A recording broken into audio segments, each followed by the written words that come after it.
Hola, buenas tardes, ¿cómo están? Bienvenidos a esta edición de RTN Noticias. Un gusto de estar con ustedes. A continuación, las informaciones más importantes de esta edición. El proyecto de fraude fiscal podría ser aprobado esta noche luego de 2 años y medio de negociaciones e intensas discusiones entre los diputados y diversos sectores. Hoy los diputados ampliarían la sesión del plenario hasta las 9 de la noche de ser necesario, con el objetivo de aprobar el proyecto en primer debate. Uno de los principales opositores a este proyecto ha sido Otto Guevara, quien esta mañana se extendió durante varias horas en su discurso sobre el proyecto. El proyecto pretende dar herramientas para que tributación persiga a las personas morosas, además de crear un registro de beneficiarios finales para poder conocer el nombre de las personas dueñas de las empresas que trabajan en el país. Más adelante, información en vivo desde la Asamblea Legislativa. Los diputados de la Comisión Plena Primera aprobaron en primer debate un proyecto de ley para erradicar el bullying en las escuelas y colegios de nuestro país. La ley para prevenir y establecer medidas contra el acoso escolar establece que las instituciones tengan un expediente de cada caso y que éste se conozca. La iniciativa tenía 2 años en estudio legislativo y pretende obligar a las escuelas y colegios a aplicar protocolos para el tratamiento de esta problemática. El expresidente Óscar Arias anunciará después del 13 de septiembre si se postulará o no como precandidato del Partido Liberación Nacional. Arias descartó que dio su apoyo al diputado Antonio Álvarez de Santi, como circuló en los medios esta semana. El exmandatario se reunió con el secretario del Partido Unidad Social Cristiana, Rodolfo Pisa, con quien coincide en que se requiere una reforma de Estado y de algunas otras leyes. En los últimos días, el expresidente Arias se reunió con diferentes líderes políticos como Ton Solís, los diputados del Bloque Cristiano y José María Figueres Olsen. El próximo 16 de septiembre, el Instituto Costarricense de Electricidad hará la entrega de obras del proyecto hidroeléctrico Reventazón. Esta infraestructura está catalogada como la más grande de todo el país y la segunda más grande en Centroamérica después del Canal de Panamá. Representa una inversión de $1.400 millones. Este proyecto hidroeléctrico brindaría energía a 500,000 hogares de todo el país.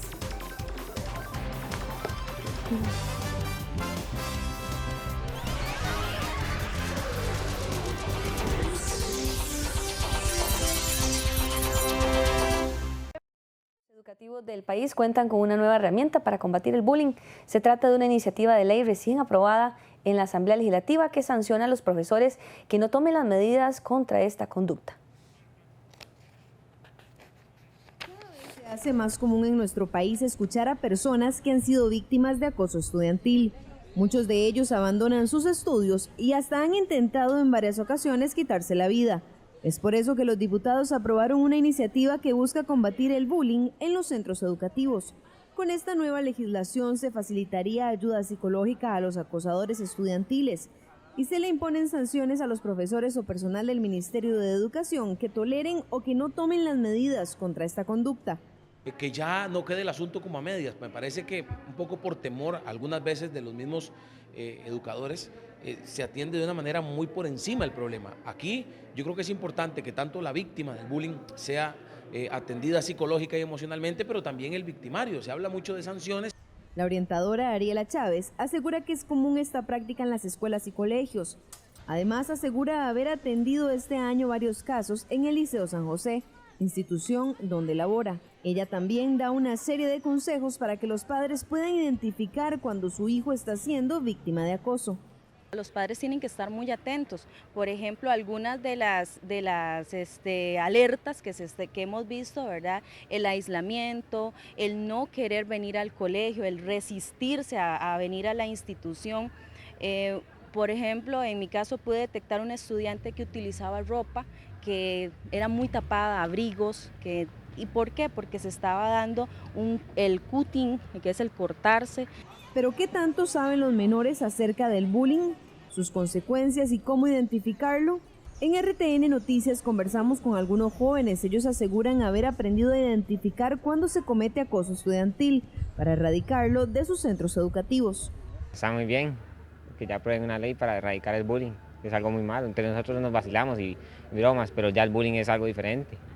Ya son golpes, bullying físico, psicológico y todo ese tipo de bullying. Y ya eso a nadie les gusta. ¿Ustedes pueden identificar qué es bullying? Sí, más que todo también se pueden de diferentes maneras, ¿verdad? Las personas no pueden ser solamente como golpes o cosas así, también puede ser de que alguien llegue y te diga cosas feas, de modo verbal, de que eres feo, por ejemplo, o algo así. Y te pongan apodos también. Ajá, los apodos. Datos del Ministerio de Educación Pública señalan que en los últimos 5 años, al menos 21 niños y jóvenes menores de 18 años se suicidaron tras haber sido víctima de bullying en sus centros educativos. El Partido Unidad Social Cristiana niega tener un acercamiento con el gobierno para agilizar el trámite del proyecto que le pone un impuesto a las sociedades anónimas y le permitiría al gobierno contratar a al menos 100 efectivos policiales.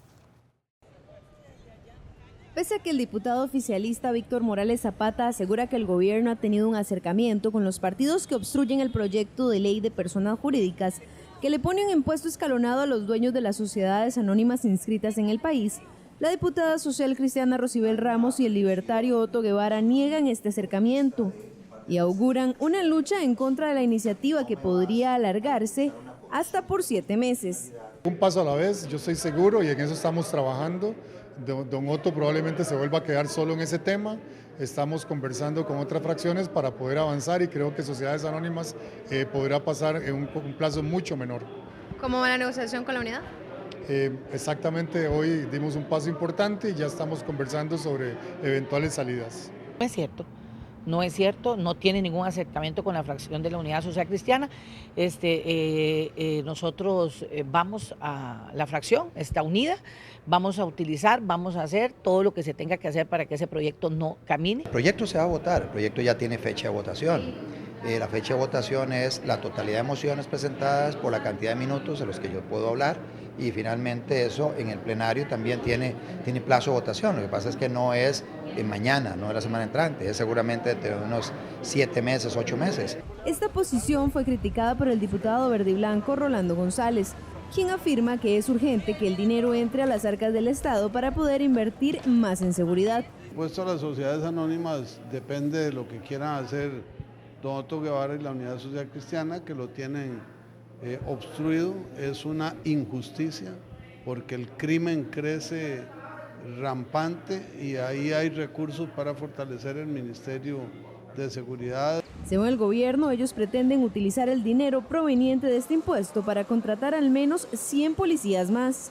Si hoy nos dieran la autorización de contratar nuevos policías, ese policía estaría entrando en un año a la policía, lo cual ya haría el déficit y el impacto mucho más grande y en un año vamos a estar padeciendo la necesidad de más de 2.500 efectivos policiales.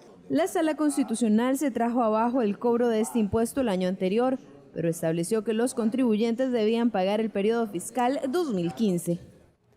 La UNICEF hizo una valoración sobre los avances y retos que tiene Costa Rica en poblaciones infantiles vulnerables como afrodescendientes, migrantes e indígenas. En el informe se indica que menos niños mueren al nacer, ya que entre el 2005 y el 2015 la mortalidad infantil pasó de 9,8 fallecimientos por cada 1.000 bebés nacidos vivos a 7,8. En el ámbito escolar se indicó que más niños y niñas asisten a la educación preescolar y secundaria, y pasó de 58,4 en el 2002 a 73,6 en el 2014. Sin embargo, una de las preocupaciones es la desigualdad que afecta a las niñas, niños y adolescentes de poblaciones indígenas, migrantes, afrodescendientes con discapacidad y aquellos que viven en las zonas fronterizas costeras, ya que están expuestos a la pobreza, falta de educación, protección, salud y nutrición.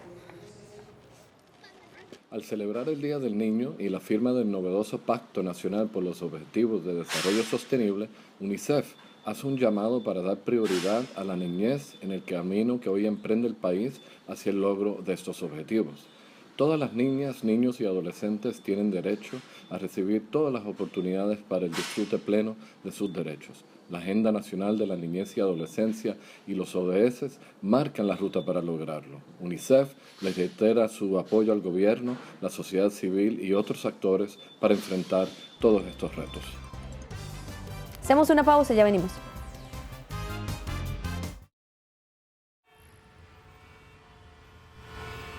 Bienvenida a Banca Cristal, mi nombre es Lorena, pasa adelante. Hola, ¿quieren ir a dibujar?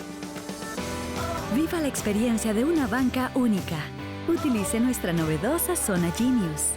Reciba la consejería Cristal especialmente diseñada para todas las mujeres. Detalles que hacen la gran diferencia. Cristal, la banca que nació para la mujer.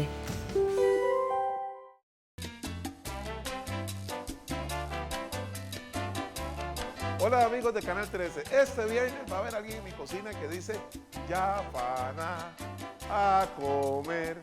Doña Miriam Jun trae sus platillos de nuevo a Canal 13 este viernes en Sazonarte a las 8 de la noche, no se lo pierdan. Señoras y señores, todo Mi amor, vengo como a las 5. Acordate que al niño le toca el jarabe a las 12. Ándate tranquila. Ahora sí a ver el partido. Vamos con el segundo tiempo. Ay, la medicina. A ver, mi amor, abre. No. Hace el centro, segundo palo, cabezazo. ¡Gol! Campeón, ¿querés ver el segundo tiempo conmigo? Sí, papi. Compartí los cuidados de tus hijas e hijos y disfruta. Con la igualdad, todas y todos ganamos. Aprendiendo con el INA. ¿Cómo limpiar una ducha con vinagre?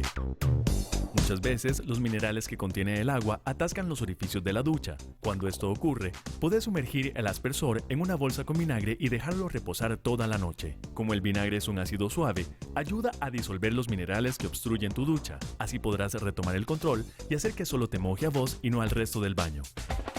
Para más información del INA,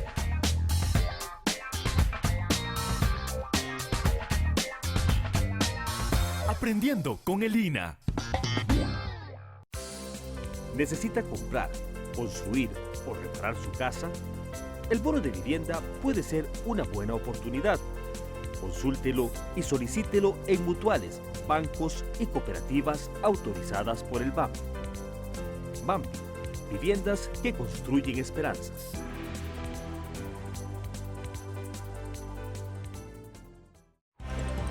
Las reconocidas pandillas maras evolucionaron según expertos y pasaron de ser solo grupos violentos a manejar profesionales que se mezclan dentro de la sociedad. El Ministerio de Seguridad confirma que aún en Costa Rica no se ha identificado alguna de estas, pero preocupa el cambio tan radical. Más de 650,000 personas son miembros de la Mara 18 y la Mara Salvatrucha en El Salvador. Estos grupos delictivos se han caracterizado por ser muy violentos y además se identifican simplemente con verlos por sus tatuajes, pero ahora eso cambió. Según la fiscal de El Salvador, experta en temas de pandillas, Jacqueline Quintanilla, estos grupos evolucionaron y ahora hay muchos profesionales que fácilmente se mezclan dentro de la sociedad. Esto para los policías de la región es una desventaja. Entonces estamos viendo ya profesionales psicólogos, abogados, empresarios, políticos.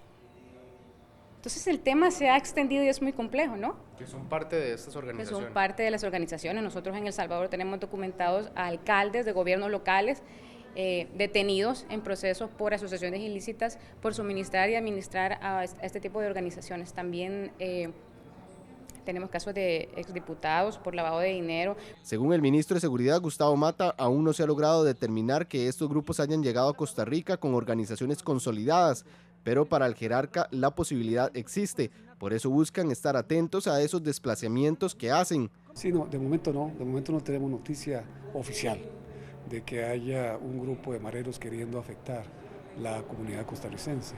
Sí, es un riesgo que está latente y debemos permanecer en alerta, que eso es lo que hemos estado haciendo con varios grupos policiales, varios grupos de inteligencia, para estar a la expectativa de lo que pueda suceder. Solo en el 2015 se presentaron 6.600 homicidios en un país cuya población es poco más de 6 millones de personas en El Salvador. Pero otros países como Guatemala y Honduras también son parte de esta ola de violencia en la región. En Honduras han identificado que las pandillas han vuelto sus ojos a los niños para que cometan delitos. Porque hay un modus operandi de que los niños son utilizados por los mareros, y específicamente por la Mara Salvatrucha, que es la Mara con mayor estructura criminal, superando a la Mara 18, en el sentido de organización, y como tienen una capacidad de organización y logística, hoy han metido niños de 10, 11 años, mujeres, para cometer un montón de delitos, entre ellos la trata de personas, es un delito dominado por la Mara Salvatrucha. En el caso de Guatemala consideran que el daño es menor, pero que igual hay presencia. La migración de El Salvador, de Honduras, ha sido pues constante hacia Guatemala y se ve el fenómeno que sí ha ido incrementando poco a poco. Aunque las autoridades confirman que no hay presencia en Costa Rica, expertos creen que puede ser en cualquier momento que llegue este mal al país si la policía se descuida. Primero, que han sido detectados al menos unos 10, 15 mareros por parte de las diferentes autoridades, Fuerza Pública, OIJ, inclusive hay algunos encarcelados, pocos, pero hay encarcelados. Y con respecto al riesgo, claro que sí existe un riesgo porque las maras están en expansión. Justamente hay una proyección de expansión de las maras y Costa Rica lo han visto como una posibilidad. Entonces yo sí creo que a futuro existe un riesgo, efectivamente existe un riesgo de que se conforme un grupo marero en Costa Rica. Desde el miércoles y hasta este viernes se analiza en Costa Rica sus problemas con 80 miembros de países del continente. El ICE ya está listo para entregar el proyecto hidroeléctrico Reventazón, la segunda obra más grande en Centroamérica. El 16 de septiembre será la fecha de entrega del proyecto hidroeléctrico Reventazón. Con esto se culminan 6 años de trabajo de lo que representa la obra de infraestructura más grande de Costa Rica y Centroamérica. Este proyecto, ubicado en Siquirres, ya está funcionando casi al 100% con sus 50 turbinas y genera electricidad para 525,000 familias de todo el país. Este proyecto va a producir 305.5 megawatts, que corresponde a alrededor de unos 1.500 gigawatt hora al año de energía. Esa energía se va a distribuir en todo el país mediante un sistema interconectado que tiene el ICE y va a permitir dar energía limpia a todas las actividades económicas y familiares que se ejecuten en nuestro país. Como referencia, podríamos decir que esa energía es suficiente para dar electricidad a 500,000 hogares. La obra se entregará con 6 meses de atraso, pues los embates de la naturaleza provocaron complicaciones en el desvío del río en el año 2012. En el año 2012 tuvimos un evento meteorológico que causó algunos daños, nos dañó la taguía y nos generó dificultades con el inicio de la construcción de la presa. Todo eso fue solucionado en un tiempo relativamente corto, a pesar de la magnitud del evento, y en ese mismo año nosotros logramos iniciar la construcción de esta obra. La presa es la obra de infraestructura más alta construida en el país, con 130 metros. Corresponde a un relleno de enrocado de cerca de 9 millones de metros cúbicos de material. O sea, en este sector tenemos 9 millones de metros cúbicos colocados en capas de 60 centímetros. O sea, colocamos una capa y esa capa se compacta con unos equipos especiales que llamamos compactadoras, se coloca y se le hacen una serie de mediciones de calidad que garanticen la seguridad de la obra y que la estructura sea capaz de soportar las cargas del embalse o las cargas de... Esta obra representa una inversión total de 1.400 millones de dólares, que incluye gastos totales y administrativos. Le ha brindado trabajo a 4.500 personas y beneficio de forma directa a 12 comunidades cercanas. El proyecto Reventazón tiene la represa más alta del país con 130 metros y su embalse mide 7 kilómetros cuadrados. El expresidente Oscar Arias negó haberle dado el apoyo al diputado Antonio Álvarez de Santi por el Partido Liberación Nacional. Además, anunciará hasta después de su cumpleaños, la próxima semana, si será precandidato o no por dicho partido. César Barrantes nos tiene el detalle. Buenas tardes, César. Gracias. Esta tarde se reunieron el expresidente Oscar Arias y el precandidato del Partido Unidad Social Cristiana, Rodolfo Pisa. Esta reunión se realizó en la casa del ex diputado y exministro Francisco Antonio Pacheco. En la reunión, Arias volvió a decir que aún no ha definido si se lanzará a la precandidatura en el Partido Liberación Nacional, pero que posiblemente lo hará después del 13 de septiembre, día en que justamente el expresidente cumple años. Veamos. Es decir, no les voy a decir cuándo porque ni siquiera yo lo sé, pero yo lo acabo de decir el otro día. ¿Qué fecha es hoy? Puede ser en los próximos 10 días. ¿Antes de su cumpleaños? No, después de mi cumpleaños. Yo más bien lo diría al revés, me encantaría que don Oscar me ayudara en mi gobierno. Yo colaboraría siempre en cualquier gobierno. Lo he hecho en el pasado y lo voy a hacer siempre, no importa de qué partido. Bien, esta es la información que tenemos desde acá. Siga con más en el estudio de RTN Noticias. Gracias, César. Los sindicalistas del Instituto Costarricense de Electricidad se molestaron por la cancelación de la reunión con el presidente ejecutivo del ICE, Carlos Obregón. El sindicato se muestra preocupado por la cantidad de despidos en la entidad. La Asociación Sindical de Empleados del ICE se muestra muy molesta con la cancelación del prediálogo con la presidencia ejecutiva del instituto. Según afirman los sindicalistas, existe una gran preocupación entre los empleados del Instituto Costarricense de Electricidad por los despidos que se han presentado en las últimas semanas, y la reunión pactada con la presidencia para este 7 de septiembre fue cancelada. Al llegar las organizaciones laborales nos comunican que si nuestra delegación no se encuentra conformada por las personas que él considera son las que tienen que estar, que entonces la reunión no va. Por supuesto, lo anterior no es de recibo, porque no solo implica violar la autonomía de la libertad de asociación en materia de derechos humanos, sino que además estaría dejando en indefensión a una serie de representados. Los sindicalistas argumentan que, mediante esta carta, el presidente ejecutivo Carlos Obregón se comprometió a reunirse este miércoles 7 de septiembre como un prediálogo para, en otra ocasión, sentar una mejor conversación sobre la situación del ICE. Sin embargo, el mismo miércoles fue cancelada la reunión. No sabemos cuáles son los intereses tras los cuales don Carlos Obregón pareciera no tener, más allá de un doble discurso, intenciones reales de establecer ese diálogo que el ICE y el país necesitan. Intentamos conocer la posición de la presidencia del ICE, pero no fue posible tras varias llamadas telefónicas. El candidato a la presidencia por el Partido Republicano, Rodolfo Hernández, criticó a su anterior agrupación política. Él asegura que en el PUS hay corrupción y personas que le sirven de la política. Rodolfo Hernández, candidato del Partido Republicano Social Cristiano, aseguró que en el Partido Unidad Social Cristiana, del cual fue militante y aspirante a la presidencia en las elecciones del 2014, hay personas que buscan servirse de la política. Además, dijo que el PUSC se está autodestruyendo y que ahí hay corrupción.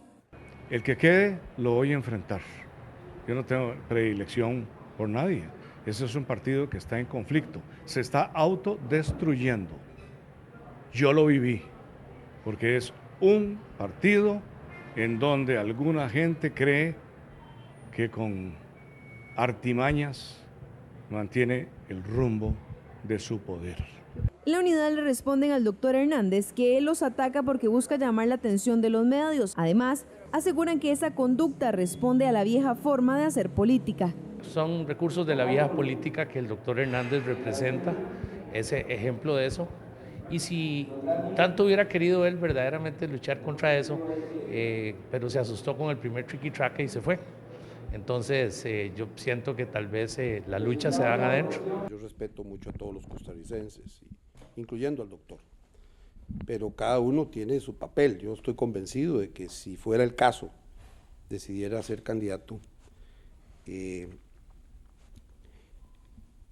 estoy convencido de que, igual que hemos venido haciendo por la renovación del partido, seguiría sin ninguna duda la renovación hasta el final.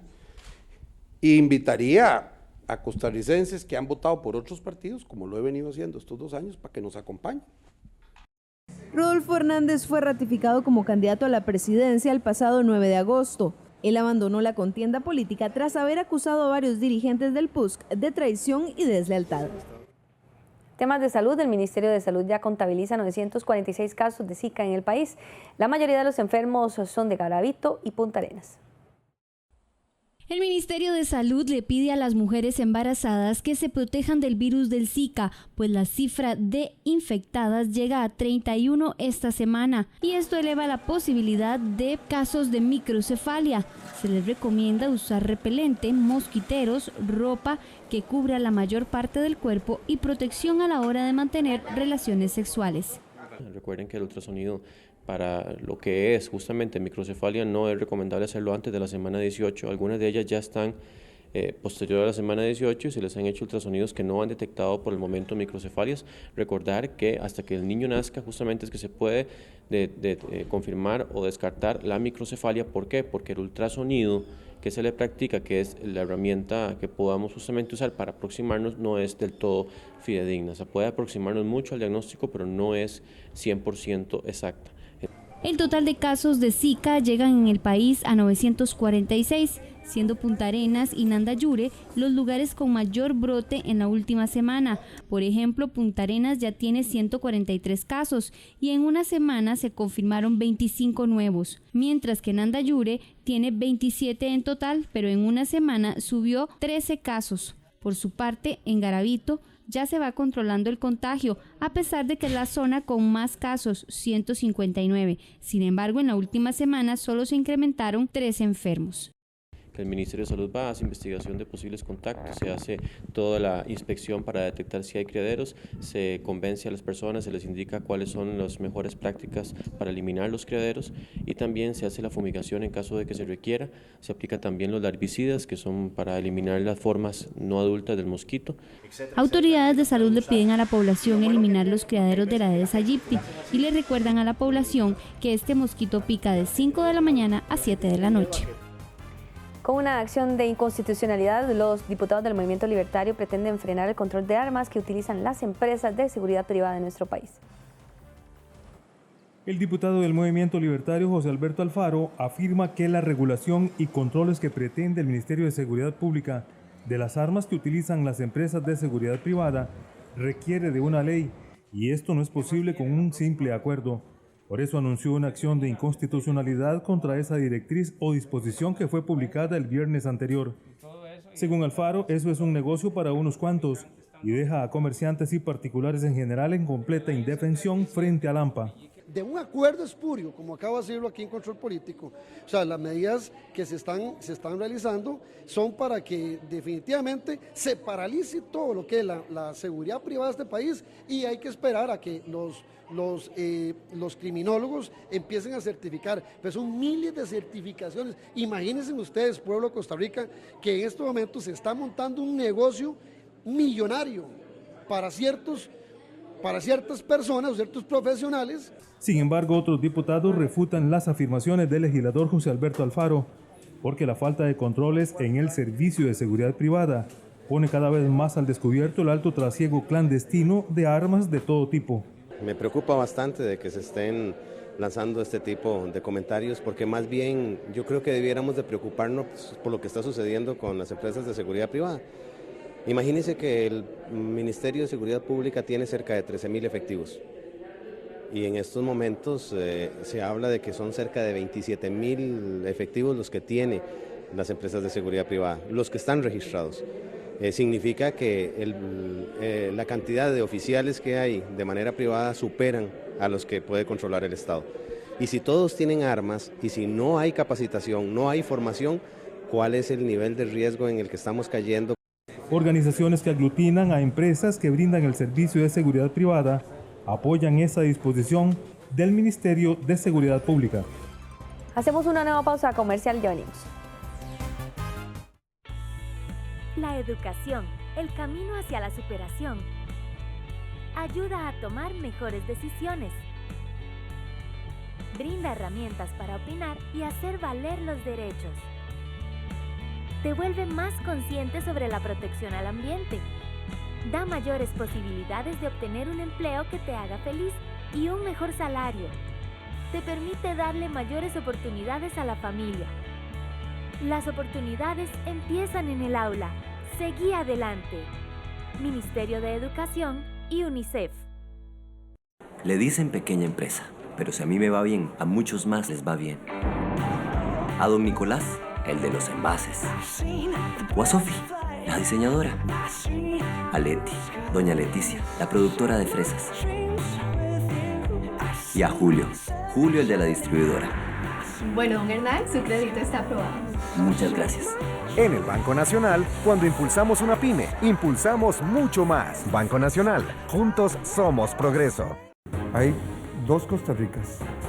La Costa Rica protegida en áreas de conservación, pero también la Costa Rica que está fuera de esas áreas de protección. Yo más bien ubicaría nuestros inicios ambientalistas con las comunidades indígenas. Esta conciencia ambientalista ha calado muy hondo en Costa Rica. 20 años han pasado y 20 años han cambiado muchísimo las condiciones en las que hemos estado trabajando en la industria. Que necesita de una nueva mirada para entender las relaciones entre el sector público y el sector privado. Bienvenidos a Claves, y esta es una coproducción de la televisión alemana Deutsche Welle y CINAR Canal 13 de San José, Costa Rica. Soy sobreviviente de cáncer y hoy puedo decir que tengo un corazón latiendo nuevo en mí. Pensaba que no iba a volver. Yo los alistaba para la escuela mientras ella estaba en el hospital. Y yo rezaba por ella para que volviera a nuestra casita. Cuando yo desperté, no lo podía creer que estaba viva otra vez. Llegó como una persona totalmente nueva. La caja de seguro social para mí significa vida, esperanza. 4 jóvenes hermanas realizan un aprendizaje, a veces doloroso, a veces fascinante, de la vida y del amor, al cuidado de su madre, mientras su padre lucha en la guerra civil de Estados Unidos. No perder mi tiempo en la escuela, para no decepcionar a papá. Intentaré ser lo que él nos llama una mujercita. Mujercitas, basada en el famoso libro de Louise May Alcott, con Katharine Hepburn. El jueves 8 de septiembre a las 9 de la noche por Canal 13. El Colegio de Médicos amplió a 3 meses más la entrada en vigencia del tarifario médico. Se está analizando cada uno de los 9.000 procedimientos. El Colegio de Médicos asegura que con 3 meses más tienen tiempo suficiente para analizar los 9.000 procedimientos quirúrgicos que incluye el tarifario.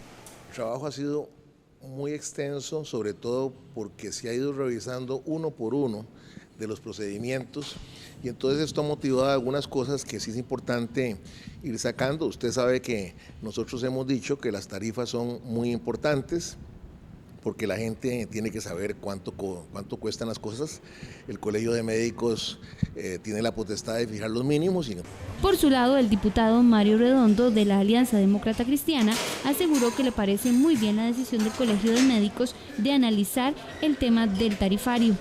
Deben fundamentar con bases técnicas eso, no es nuestro criterio, y deben adicionalmente pues ponerlo en niveles realmente razonables. Yo particularmente no creo que el Colegio de Médicos deba tener esa facultad, pero sin embargo, mientras se dilucida el tema de orden legal sobre sus facultades para eso, pues ellos esperamos que a lo propio hagan una revisión. El tarifario de procedimientos quirúrgicos sería el primero en el país y lo que se pretende es colocar el monto mínimo para cada intervención, según el presidente del Colegio de Médicos. El Instituto Nacional de Seguros espera que el juicio en contra del tarifario del Colegio de Médicos inicie este mes. El INSS asegura que con dicho tarifario se afectaría a los usuarios de seguros privados y a la Caja de Seguro Social. El Instituto Nacional de Seguros alerta que el tarifario propuesto por el Colegio de Médicos amenaza a las empresas de seguros privados y a la Caja Costarricense del Seguro Social. Es por esto que el pasado 1 de septiembre presentaron una medida cautelar ante el Tribunal Contencioso Administrativo en contra del Colegio de Médicos y Cirujanos para dejar sin efecto dicho tarifario. Cuando el precio de estos seguros se incremente tal y como lo hemos previsto, lo que va a ocurrir es que muchas de las personas que hoy tienen estos seguros van a dejarlos. Y entonces estas son personas que ya hoy pagan la Caja Costarricense del Seguro Social y adicionalmente pagan el seguro. Cuando ya no paguen el seguro van a ir a recibir la atención a la Caja Costarricense del Seguro Social, le van a ir a exigir esa atención a la Caja. Y entonces ahí es donde vamos a tener una presión de 100.000 personas más sobre la Caja Costarricense del Seguro, lo cual va a incidir severamente en la atención que se les puede dar a todas estas personas y a las que hoy atiende la Caja, ¿verdad? Entonces ahí estamos hablando de que se va a incrementar la presión, se le van a pedir más cirugías, se le van a pedir más rayos X, se le van a pedir más citas. El tarifario establece montos mínimos en los honorarios de los médicos para 9.000 procedimientos. En algunos casos el INSS considera que son demasiado altos. La demanda principal para la nulidad del tarifario será presentado por el INSS dentro de 15 días. No tiene sentido tener un tarifario médico. En realidad el Colegio de Médicos está asumiendo potestades que no le corresponden y nos parece que es un ejercicio abusivo de sus competencias y así lo vamos a ir a evidenciar en el plano judicial. El Instituto Nacional de Seguros espera que el juicio en contra de dicho tarifario inicie dentro de 3 semanas. La Asamblea Legislativa tiene todo listo para la aprobación del proyecto de fraude fiscal. Este permitiría sancionar a quienes evaden impuestos y conocer realmente quiénes son los propietarios de las empresas en nuestro país. José Enrique de Cibaja nos tiene un reporte en vivo desde la Asamblea Legislativa. Buenas tardes, José Enrique. Gracias, Julieta. Gracias, Julieta. Así es, en efecto, está todo previsto para que ya se someta a votación en algunos instantes, o no, tal vez no unos instantes. Tal vez hacemos la comparación por lo extenuante que ha sido esta jornada desde las 9 de la mañana, pero aún le resta pues bastante tiempo. Así sí, algunos instantes concluyó el diputado Otto Guevara de hacer sus intervenciones, tanto en la defensa, la reiteración de sus mociones, como también le dan derecho a 5 minutos, lo que es la apelación de cada moción. 37 en total, desde las 9 de la mañana, solo para el Movimiento Libertario. Se había escuchado también el planteamiento de Ligia Fallas en una de las mociones. Según este procedimiento de vía rápida, tienen 5 minutos, tanto para exponer por el fondo el contenido de la moción y luego repetimos 5 minutos más para la revisión. Así es que el legislador Otto Guevara acaba de concluir la defensa de esas mociones. También el Movimiento Libertario pues recurrirá a usar los 10 minutos para cada legislador para hablar por el fondo de este proyecto de ley, y también 30 minutos utilizará la fracción del PUS para llegar luego a lo que podríamos ya pensar en que sería la fase de votación de este proyecto. Y hoy, tal vez como nota a destacar, hoy trascendió en un medio que el diputado Otto Guevara hablaría 100 horas. Bueno, pero eso se refería a otro proyecto, que es el del impuesto a las sociedades. Entonces se le entregó un regalo por parte de la Ajax, una canasta de alimentos. Y ahí venía la firma en una tarjeta del remitente de este obsequio para que aguante las 100 horas. Pero bueno, en todo caso, hoy sí fue extenuante, como decíamos anteriormente, lo que han sido las intervenciones del diputado Guevara, aunque esa publicación pues se refería a otro proyecto que por el momento no ha superado el trámite de comisión en el foro de asuntos hacendarios, como es este de impuesto a sociedades. Y luego también hablar un poquito de lo que ha sido la asistencia. En un momento determinado el diputado Gerardo Vargas Varela llamó la atención de los medios de comunicación de hacer un poquito de referencia sobre la presencia de legisladores de cada una de las bancadas, y en efecto hoy el quórum ha estado entre unos 39 y 43 diputados. Esto se ha puesto al descubierto cuando se han sometido a votación, repetimos, las mociones, las 37 que acaba de concluir ya este trámite en el plenario del diputado Otto Guevara, cuando han sido rechazadas todas, por supuesto, pero la votación anda pues en esa cantidad de diputados. Habían 14 de Liberación Nacional, de parte de Frente Amplio había la ausencia de la legisladora por Guanacaste, luego también en el PAC 2 diputados también faltó el diputado Oscar López de las fracciones unipersonales. Los cristianos pues estaban presentes. En la Unidad Social Cristiana en un momento determinado vimos solo a 4 legisladores participando en la votación. En fin, sí, realmente esta votación se va a dar no con un quórum bastante amplio, sino que muy limitado, como lo estamos viendo en algunas vistas de nuestro compañero Pablo Alfaro. Y también al diputado Otto Guevara recibió ya fuertes críticas por el uso de estos tiempos, 5 minutos, decíamos, para la exposición por el fondo del contenido de las mociones y luego 5 para las revisiones, pero el legislador dice, bueno, apenas ese tiempo es el que nos da el procedimiento de vía rápida. Escuchemos sus declaraciones cuando dice que no se ha apartado en ningún momento de lo que es el tema central de este proyecto. Fraude fiscal es con el propósito de aumentar ingresos tributarios, en teoría, y nosotros, y hoy he compartido a mis colegas diputados diferentes formas de aumentar los ingresos tributarios. Uno es a través de activación económica. Entonces estuvimos hablando de seguridad jurídica en las playas, zona marítima terrestre, la milla fronteriza, y hablamos de parques nacionales, en cuenta la isla del Coco, de cómo acercar la isla del Coco a los costarricenses mediante algunas acciones estratégicas que se podrían acometer para que haya más actividad económica. Bueno, ¿y qué es lo que propone ya en esencia este proyecto? Ahora que podría ser votado ya en los próximos, por lo menos la próxima hora, escuchemos declaraciones de diputados.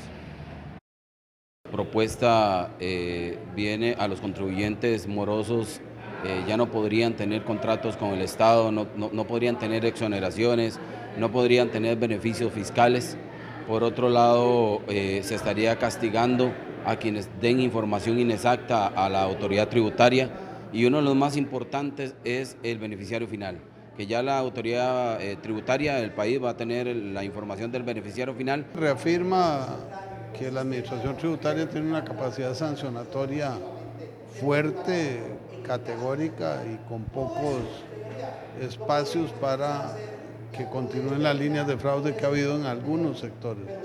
En segundo lugar, al crear el registro de accionistas en el Banco Central, incluyendo el beneficiario final, se le dan instrumentos a la administración tributaria, al Instituto Costarricense sobre Drogas o contra Drogas, y eso nos permite que se combata el fraude fiscal, el lavado de capitales y el terrorismo. ¿Qué herramientas se le dan? Bueno, pues se permite que la administración tributaria, de forma mucho más expedita, con procesos mucho más cortos y más eficaces, pueda efectivamente, por un lado, evitar que se dé el fraude y segundo, perseguir y propiciar que luego las autoridades competentes traten el tema como delito.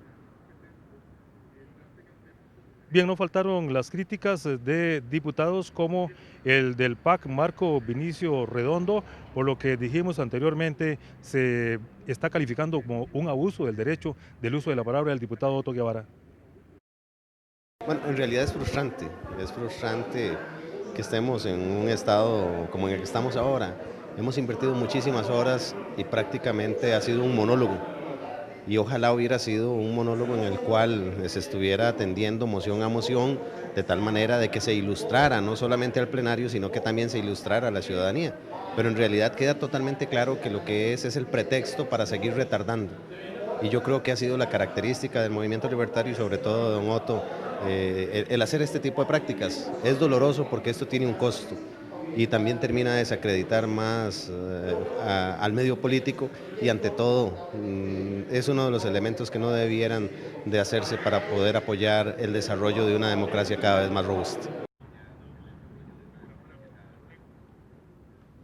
Bien, repetimos entonces, lo que queda pendiente es ya el trámite por el fondo de este proyecto de ley, y la Unidad Social Cristiana hará uso de 30 minutos y también los libertarios, y de un total de 45 mociones que estaban en agenda conocer por la vía de reiteración, ya se avanzó en 37 que eran del movimiento libertario. Continúe usted, Julieta, con más en el estudio. Gracias, José Enrique. Mañana en nuestra edición de la 1 de la tarde le estaremos dando seguimiento, por supuesto, a la aprobación de este proyecto. Un grupo de artesanos de calle 13 decidieron trasladarse ante las mejores condiciones que se les ofreció en el nuevo mercado construido para este fin.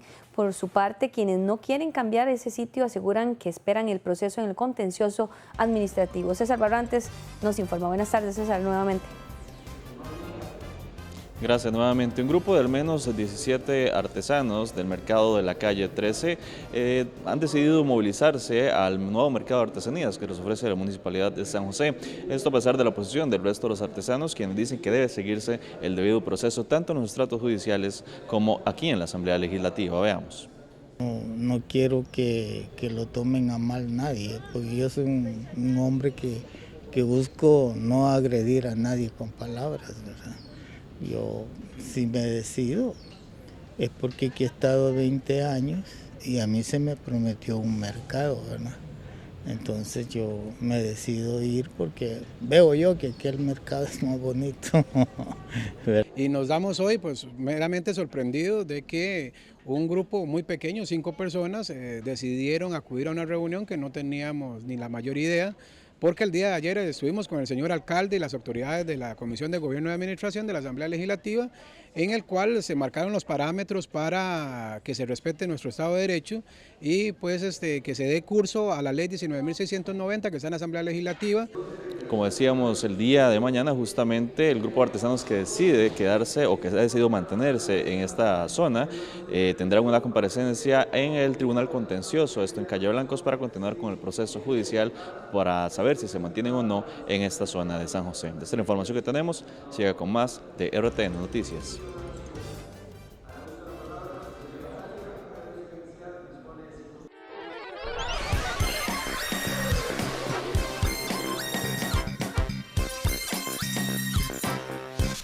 El nuevo presidente de Brasil fue abuchado en la inauguración de los Juegos Paralímpicos, mientras que la destituida Dilma Rousseff es despedida por sus seguidores del Palacio de la Alborada.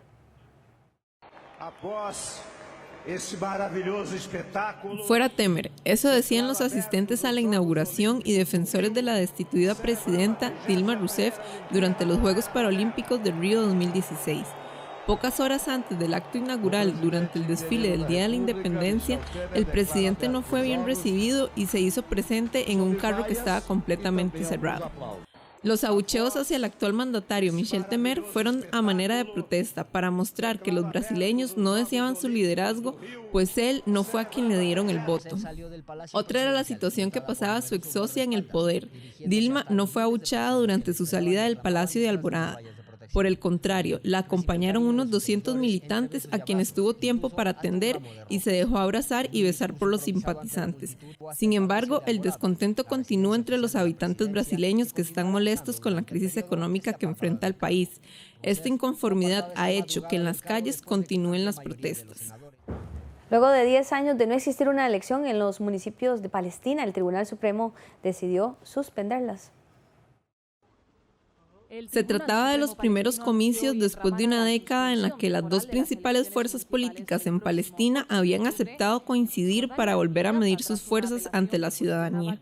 El Tribunal Supremo cita como una de las causas de la suspensión los problemas en la Franja de Gaza, ya que el sistema judicial es inestable y desigual. Las últimas elecciones fueron celebradas en el 2006, las ganaron los islamistas de Hamas y desembocaron en la expulsión del partido Fatah del poder en el enclave de Gaza tras un enfrentamiento armado. Fatah actualmente es el partido que gobierna en Cisjordania y los islamistas de Hamas controlan la Franja de Gaza. En Guatemala, las intensas lluvias causaron un deslizamiento que le costó la vida a varias personas. Las fuertes lluvias de los últimos días cobraron la vida de varias personas en el asentamiento Santa Isabel II, ubicado en el municipio de Villanueva, cercano a la ciudad de Guatemala. Bajo los escombros quedaron las viviendas de los habitantes de este lugar. La verdad que muy destrozados, señor. Porque como a todas las familias les ha pasado, ¿verdad? Porque no es a nosotros la primera vez que nos pasa, es a toda la familia. Quedaron gentes enterradas. Murieron familias completas. Ya no puedo más. Si alguno de mis familiares pues mira este reportaje, pues solo quiero que sepan de que perdí a mi hijo. Perdí todo, pero lo que más me duele es la vida de mi hijo. Hombres, mujeres y niños murieron la noche del martes, cuando a las viviendas les cayó encima un muro que se trajo consigo un camión. El lugar se encuentra a la orilla del río Villalobos. La falta de recursos, dicen, los obliga a buscar estos peligrosos lugares para vivir. Lo que pasó fue de que perdí a mi sobrino, que todavía no lo encuentran, a él no lo han encontrado todavía. Perdí a una gran amiga, con toda su familia, ¿verdad?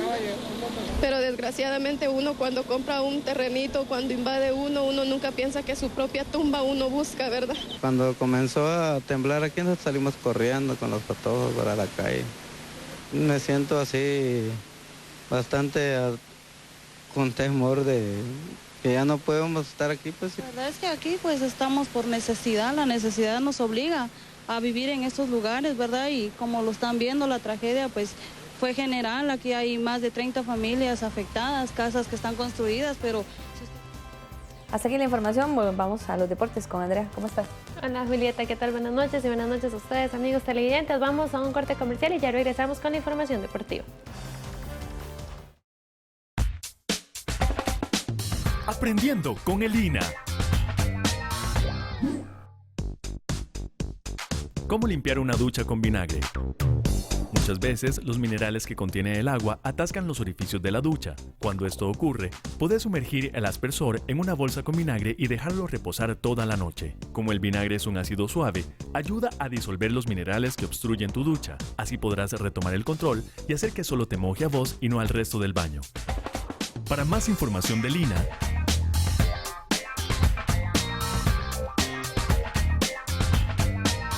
Aprendiendo con el INA.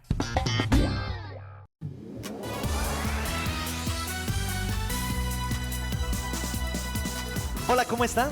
Queremos invitarlos para que nos acompañen todos los sábados a partir de las 5 de la tarde en la Rueda de la Fortuna. Tenemos muchos millones de colones para regalar. Active los productos de la Junta de Protección Social y prepárese para ser un nuevo o una nueva millonaria. Ya lo sabe, todos los sábados a partir de las 5 de la tarde tiene una cita con nosotros aquí por Canal 13, nuestro canal.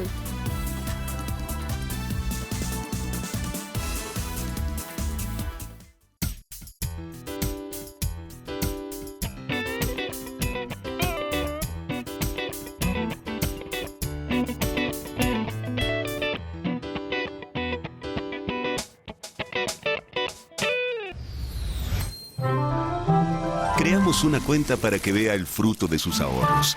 Nueva cuenta naranja, con excelentes beneficios. Su ahorro es fértil, porque gana intereses diarios. Flexible, porque ahorra el monto que desee. Crece fuerte, pues es inembargable. Y puede disponer de su ahorro en cualquier momento. Abra su cuenta naranja en nuestra página web o en nuestras oficinas. Banco Popular. Valoramos su trabajo. Banco Popular, valoramos su trabajo, presenta Deportes. Hola, ¿qué tal? Buenas noches, bienvenidos a la sección deportiva. Rodolfo Villalobos, presidente de la Federación de Fútbol, comenta de que ya se buscan las fechas FIFA del próximo año para que Costa Rica tenga fogueos y así llegue de la mejor forma a la hexagonal. Además, comenta acerca de cómo ha sido este primer año de Óscar Ramírez al frente de la selección nacional como técnico. El Comité Ejecutivo de la Federación de Fútbol ya se alista para la hexagonal. El primer aviso es que el precio de las entradas entrará en discusión en la sesión de este lunes. El otro punto es que desde ya buscan cómo llenar con fogueo las fechas FIFA del próximo año, con el fin de que Óscar Ramírez tenga las mejores condiciones en esta ronda. Bueno, es un tema que vamos a discutir de mañana en 8 en la sesión del Comité Ejecutivo. Ya tengo unas propuestas que voy a presentar, unos escenarios y bueno, será el Comité Ejecutivo en pleno que tome la decisión de cuál será el incremento y los tipos de partidos que vamos a cobrar para la hexagonal, pero la verdad muy contento y agradecido con la afición porque prácticamente todos los partidos eliminatorios en Costa Rica los hemos jugado a estadio lleno y esperamos que la hexagonal no sea diferente. Costa Rica desde ya anuncia un equipo alternativo para disputar el torneo de la UNCAF. Rodolfo Villalobos, presidente del ente, se siente satisfecho del primer año de labores del estratega Óscar Ramírez. Bueno, Óscar es una persona que tiene claro cuál es su objetivo, Óscar y su cuerpo técnico. Ya ellos vienen trabajando de antemano en lo que viene. Lo único que él tiene claro que queremos y que todos queremos es la clasificación a Rusia. Y la verdad es que yo personalmente y el Comité Ejecutivo se sienten muy satisfechos. Yo creo que hace mucho tiempo no recuerdo una cuadrangular porque no era fácil el grupo. O sea, Haití venía de tener una muy buena Copa Oro, Jamaica venía de tener una buena presentación en Copa América, son dos selecciones fuertes. Panamá, lógicamente, es una selección pesada. Y bueno, lograr una cuadrangular con 16 de 18 puntos nos llena de satisfacción. El primer duelo de la tricolor en la hexagonal será el 11 de noviembre ante Trinidad y Tobago. Bueno, y por actividad de la selección nacional, los equipos tuvieron un receso en el torneo y esto fue aprovechado para ya reforzar su planilla y hacer los últimos movimientos de cara al cierre de las inscripciones el próximo 22 de septiembre. La pausa en el torneo nacional sirvió a los equipos para reforzarse. Las inscripciones cerrarán este próximo 22 de septiembre. En Liga Deportiva Alajuelense se presentó oficialmente al técnico Guillermo Fariña y al defensor Michael Umaña junto al portero Mauricio Vargas. Herediano fichó los servicios de Johnny Acosta y el domingo pasado el municipal de Pérez Celedón sustituyó al estratega Mauricio Ray y presentó los servicios de José Yacone. En Liberia llegó el delantero Jen Scott y en la UCR fichó Roiner Badilla. San Carlos presentó de manera oficial al lateral Dave Mayri y Limón fue el que más llegadas anunció. Brian Cordero, Ariel Contreras y Diego Díaz. Bueno, y ahora vamos a hablar de los Juegos Paralímpicos que se van a desarrollar a partir de la próxima semana en Río de Janeiro, donde Costa Rica tiene 3 participantes y vamos a hablar de uno de ellos. Se trata de Camila Haas, la nadadora que tiene, o mejor dicho, no tiene parte de su brazo izquierdo. Ella nos cuenta su historia y bueno, por supuesto agradecerle al Comité Olímpico Nacional, principalmente a Olman Mora, el periodista que ellos enviaron a estas justas y que nos facilitó este material. A pesar de que le falta una parte en su brazo izquierdo, la nadadora costarricense Camila Haas no deja de bracear en cada una de sus prácticas en busca de superarse a sí misma en el escenario mundial de los Juegos Paralímpicos de Río 2016. Desde su arribo, Camila se entrena intensamente 2 veces al día, bajo la tutela de su entrenador Rodrigo Rivas. Esto para estar lista a las competencias que se avecinan. Camila solo tiene 16 años e igual se enfrentará a atletas de cualquier edad, por lo que buscarán como primer objetivo bajar las marcas personales y luego pensar en llegar a la ronda final. A mí me gusta mucho hacer deportes, cualquier deporte, pero principalmente la natación. La practico desde muy pequeña y después me fui metiendo en atletismo y fútbol. En atletismo hago la mayoría de las pruebas, que serían 100 metros, velocidad, 1500, lanzamiento de bala, salto alto, salto largo y ya. Y en fútbol juego de defensa central, pero en sí me gusta hacer mucho todos los deportes. Camila Haas perdió su brazo izquierdo al quedar sujeto al cordón umbilical de su mamá, por lo que los médicos, ante la falta de circulación, determinaron amputarle su extremidad. Tenía 3 años de edad cuando, a pesar de su limitación física, aprendió a nadar, practicar atletismo en las distancias de 100, 1500, salto, salto largo y lanzamiento de bala, y también juega fútbol. Bueno, sin duda alguna, esa es una gran guerrera y nuestras felicitaciones porque no es nada fácil llegar a los Juegos Paralímpicos y todo lo que deben enfrentarse, y con tan solo 16 años pues ya vive esta ilusión y nos da a nosotros los costarricenses esta ilusión. Vamos a cambiar de tema porque esta semana se cumplen 40 años de la mayor tragedia en la historia de los Juegos Olímpicos.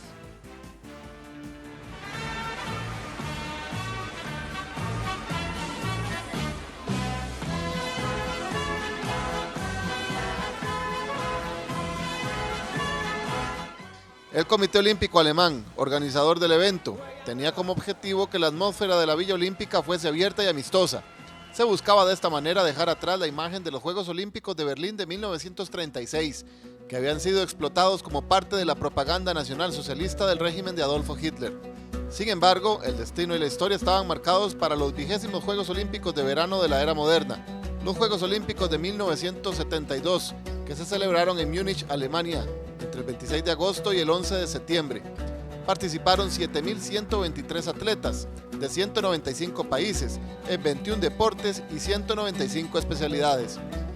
Los Juegos Olímpicos de 1972 fueron enturbiados por un acto terrorista el 5 de septiembre. Terroristas palestinos asesinaron a 2 atletas israelíes y tomaron a otros 9 como rehenes. Tras un frustrado intento de rescate, los rehenes y terroristas, con excepción de 3, acabaron muertos. A pesar de lo ocurrido, los Juegos siguieron con total normalidad después de ser suspendidos por tan solo 24 horas. Algunos atletas abandonaron la Villa Olímpica de Múnich. La denominada masacre de Múnich tuvo lugar en la ciudad del mismo nombre, en el estado de Baviera, Alemania. Ese día las acciones estuvieron a cargo del comando de terroristas palestinos denominado Septiembre Negro, una fracción de la Organización para la Liberación de Palestina, entonces liderada por Yasser Arafat. Los atacantes, que contaron con asistencia logística de grupos alemanes neonazis, asesinaron a 11 atletas y entrenadores israelíes y a un oficial de la policía de Alemania Occidental. 5 de los 8 miembros de Septiembre Negro resultaron muertos por la policía durante el fallido intento de rescate de los rehenes. Los 3 secuestradores que sobrevivieron fueron detenidos, pero liberados tan solo 53 días después. Tras el secuestro de un avión de Lufthansa, Israel respondió a los asesinatos organizando las operaciones Primavera de Juventud y Cólera de Dios, con el objetivo de castigar colectivamente a todos los responsables de la masacre. Miembros del Knesset, es nuestra obligación combatir hasta el final a las organizaciones terroristas anti-israelíes. El terrorismo cambia continuamente sus métodos y acciones y debemos prepararnos para esta guerra, más aún de lo que nos hemos preparado hasta ahora. Posteriormente se divulgó que los secuestradores eran fedayines palestinos de los campos de refugiados del Líbano, Siria y Jordania. Eran Lutif Afif, jefe del grupo. 3 de sus hermanos eran también miembros de Septiembre Negro, 2 de ellos en prisiones israelíes: Yusuf Nasal, Afif Ahmed, Hamid Khalid, Ahmed Chik, Mohamed Safadi, Adnan Al-Ghazei y su primo Yamal Al-Ghashei. Una historia gris que dejó en vilo a la humanidad durante los Juegos Olímpicos de 1972. Banco Popular, valoramos su trabajo, presentó Deportes. Bueno, y con esto llegamos al final de la información deportiva. Que tengan muy buenas tardes.